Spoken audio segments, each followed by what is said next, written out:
Donc les médecins m'ont conseillé effectivement de continuer à avoir une activité physique. Alors bien sûr, le sport de compétition, c'est totalement banni, hein. On n'a pas le droit, j'ai pas le droit de faire ça. Mais par contre, le cœur étant un muscle, il faut quand même continuer à l'entraîner. On m'a conseillé de continuer à faire du sport quotidiennement. Donc je fais du vélo.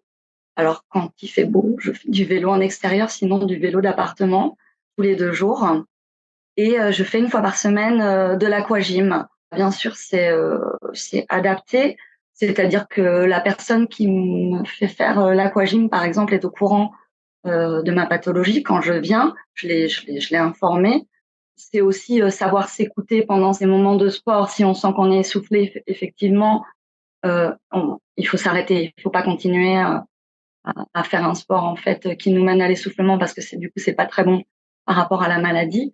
Mais du coup, ça permet, si vous voulez, de garder des capacités, on va dire, respiratoires importantes pour le quotidien. Voilà, c'est très important de maintenir quand même le genre d'activité, mais je pense que chaque individu doit en parler avec son cardiologue, hein, pour voir hein, peut-être quelle est la meilleure activité sportive à faire et peut-être au niveau aussi de la durée de l'activité.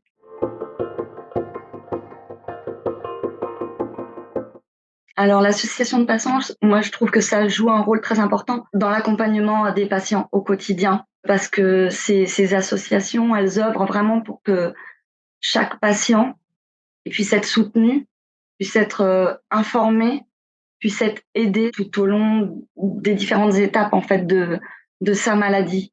Et aussi, je pense que les associations défendent aussi beaucoup de droits des patients et ça, c'est très, très important, vraiment.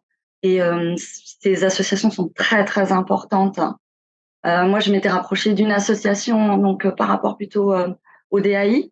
J'ai trouvé un soutien très, très fort auprès de cette association. J'ai pu les rencontrer, j'ai pu poser beaucoup de questions parce qu'en fait, quand on m'a opérée, à l'hôpital, j'étais pas en état de poser énormément de questions et elles sont venues plus tard et du coup j'ai pu me rapprocher d'eux et leur poser des questions qui peuvent paraître peut-être anodines.